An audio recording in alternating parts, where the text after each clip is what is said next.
గోదావరి పుష్కరాల సమయానికి గోదావరిని రాజమండ్రిలో అత్యంత సుందరంగా తయారు చేసేటువంటి పనులపైన ఆంధ్రప్రదేశ్ ప్రభుత్వం ఫోకస్ పెట్టింది. ప్రధానంగా అఖండ గోదావరి పేరుతో గోదావరి తీరం వెంబడే పుష్కర ఘాట్ల నుంచి సుందరీకరణ వరకు పెద్ద ఎత్తున డెవలప్మెంట్ ప్రాసెస్ చేయాల్సినటువంటి అవసరం ఉంది. ఈ నేపథ్యంలోనే రాష్ట్ర ప్రభుత్వం ఒక కీలకమైనటువంటి జీవో ఇచ్చింది.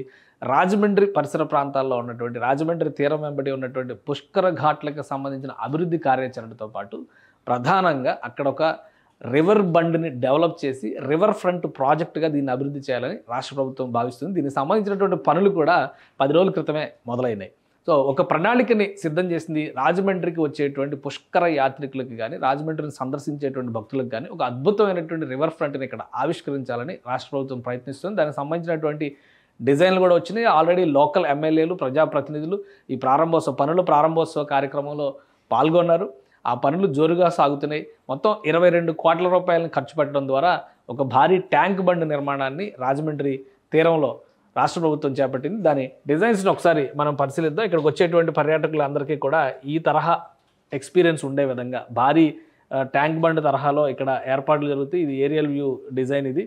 సో అలానే బోటింగ్, ఎందుకంటే అక్కడ గోదావరి నదిలో ఉండేటువంటి నీళ్లు సాధారణంగా బోటింగ్కి వాటికి అన్నిటికి కూడా అనుకూలంగా ఉంటుంది కాబట్టి అక్కడ ఏర్పాట్లు చేసేటువంటి ప్రణాళికను రెడీ చేస్తే ఇక ఈ ప్రాంతం మొత్తాన్ని కూడా, అంటే ప్రస్తుతం ఉన్నటువంటి రాజమండ్రి ప్రధాన రహదారి నుంచి ఇటు నది ఆనుకుని ఉన్నటువంటి మార్గం, ఈ మధ్యలో ఉన్నటువంటి ప్రాంతం మొత్తాన్ని కూడా ఒక రిక్రియేషన్ జోన్గా, ఒక ఎంటర్టైన్మెంట్ జోన్గా వచ్చినటువంటి వారందరికీ కూడా ఆహ్లాదకరమైన వాతావరణం ఉండే విధంగా అక్కడ పివి నరసింహారావు పార్క్ ఉంది. ఆ పార్క్ వరకు కూడా పెద్ద ఎత్తున డెవలప్మెంట్ చేయాలని చెప్పని రాష్ట్ర ప్రభుత్వం భావిస్తుంది. అందులో భాగంగానే ఈ కొత్త డిజైన్స్ని రూపొందించారు. ఈ డిజైన్స్ అన్నిటినీ కూడా ఇప్పుడు ఈ విధంగా, అంటే సముద్ర తీరం వెంబడి ఎట్లయితే రివర్ ఫ్రంట్ ఉంటుందో ఆ తరహాలో సముద్ర తీరం వెంబడి ఉండేటువంటి బాంబేలో కానీ అక్కడ ఎంజాయ్ చేసేటువంటి ప్లేసెస్ ఎలా ఉంటాయో ఆ తరహాలో ఈ రివర్ ఫ్రంట్ని డెవలప్ చేయాలని చెప్పని రాష్ట్ర ప్రభుత్వం ప్రణాళికల్ని సిద్ధం చేసుకుంది. దీనికోసం ఆల్మోస్ట్ 300 మీటర్ల విశాలమైనటువంటి రహదారిని, ట్యాంక్ బండ్ రోడ్డుని డెవలప్ చేస్తుంది. ఆ రోడ్డుని డెవలప్ చేయడానికి ఎక్కువ సమయం పడుతుందని భావిస్తున్నారు.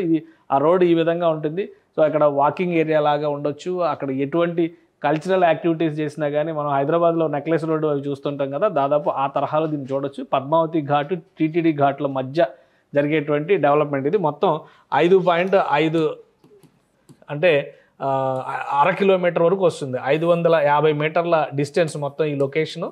ఇక్కడ లెక్కేసినటువంటి లొకేషన్ 560 మీటర్ల లెక్క కనిపిస్తుంది. అంటే మొత్తంగా 1/2 కిలోమీటర్ మేరకు ఇక్కడ గౌతమి నందనవనం పార్క్ ఉంటుంది. అక్కడి నుంచి చూస్తే పివి నరసింహారావు పార్క్ ఎండ్ వరకు కూడా డెవలప్మెంట్ చేస్తుంది. ఇది ప్రజెంట్ ఎగ్జిస్టింగ్ రోడ్డు. ఇది మధ్యలో చిన్న రోడ్డు రహదారి వ్యవస్థ ఉన్నటువంటి దీన్ని పూర్తి స్థాయి బండ్ కింద డెవలప్ చేస్తారు. 300 మీటర్ల వైశాల్యంతో అక్కడ రహదారి వ్యవస్థని నిర్మిస్తారు. ఈ పనులన్నీ పూర్తి అవడం 2027లో పుష్కరాలకి గోదావరి నది సిద్ధమవుతుంది. సో ఈ పనులన్నీ పూర్తి అవడానికి యావరేజ్గా 16 నెలల సమయం పడుతుందని చెప్పి అంచనా వేస్తున్నారు. అందుకే వేగంగా పనులు మొదలుపెట్టి ఓన్లీ ఫర్ ఈ రివర్ బండ్ డెవలప్మెంట్ చేసేటువంటి ప్రాజెక్టుకే 22 కోట్ల రూపాయలని రాష్ట్ర ప్రభుత్వం కేటాయించింది. కేంద్ర ప్రభుత్వ నిధులు దీనికి ప్రత్యేకమైనటువంటి టూరిజం డెవలప్మెంట్ కింద ఈ నిధులు రిలీజ్ చేశారు. సో ఈ ప్రాజెక్ట్ వరకు ఇది. కానీ ఇంకా చుట్టుపక్కల అఖండ గోదావరి ప్రాజెక్టులో భాగంగానే ఇది కూడా డెవలప్మెంట్ జరుగుతుంది. ఇంకా చుట్టుపక్కల అనేక ప్రాంతాలని వచ్చేటువంటి యాత్రికుల కోసం రాజమండ్రి నుంచి అటు గోదావరి అంతర్వేదికి చేరేటువంటి మార్గంలో ఉన్నటువంటి ప్రాంతాలన్నిటినీ కూడా ఎక్కడైతే టూరిజం పరంగా డెవలప్మెంట్కి స్కోప్ ఉందో ఆ ప్రాంతాలన్నింటిలో కూడా ఘాట్ రోడ్స్ డెవలప్మెంట్తో పాటు ఆహ్లాదకరమైనటువంటి వాతావరణాన్ని సృష్టించాలని చెప్పని ఏపీ సర్కార్ ప్రణాళికలను సిద్ధం చేసింది. కేంద్ర ప్రభుత్వం దానికి ఆమోదించింది. ఈ విధంగా వచ్చినటువంటి యాత్రికులు 2 స్టెప్ ఇది. అలానే అక్కడ ఉన్నటువంటి రాజమండ్రిలో ఉన్నటువంటి హ్యావ్లాక్ బ్రిడ్జి, అక్కడ ఒక హ్యావ్లాక్ బ్రిడ్జ్ పైన కూడా ఒక ఆహ్లాదకరమైనటువంటి వాతావరణాన్ని సృష్టించాలి. ఒక శిల్పారామం తరహా వ్యవస్థను అక్కడ డెవలప్ చేయాలని చెప్పి రాష్ట్ర ప్రభుత్వం భావిస్తుంది. సో ఇక్కడ ఈ డెవలప్మెంట్ చేసేటువంటి ఈ ట్యాంక్ బండ్ లేదా రివర్ ఫ్రంట్ మోడల్ వాటన్నిటికి కూడా అడిషనల్ అడ్వాంటేజ్గా అవుతుందని చెప్పి రాష్ట్ర ప్రభుత్వం భావిస్తుంది. ఏడాదిలోగా ఈ పనులు పూర్తి చేయడానికి కావాల్సినటువంటి ప్రణాళికల్ని సిద్ధం చేశారు. మ్యాక్సిమం టైం పీరియడ్ వచ్చేసరికి 16 నెలలు అని చెప్తున్నారు. సో రాష్ట్ర ప్రభుత్వం నిధుల కొరత లేకుండా ఈ ప్రాజెక్టు చూస్తుంది కాబట్టి గోదావరి పుష్కరాల సమయానికి నాటికి ఈ ప్రాంతం మొత్తం కూడా ఒక మంచి అందమైనటువంటి పార్క్ తరహాలో డెవలప్ చేసేటువంటి అవకాశం ఉంటుంది. చుట్టుపక్కల ఉండేటువంటి ప్రజలే కాదు, ఎవరు గోదావరికి వచ్చినా కానీ ఇక్కడ ఎంజాయ్ చేసే విధంగా ఇంకా అనేక రిక్రియేషన్ జోన్స్ కూడా క్రియేట్ చేసేందుకు కావాల్సిన ప్రణాళికల్ని రాష్ట్ర ప్రభుత్వం సిద్ధం చేస్తుంది.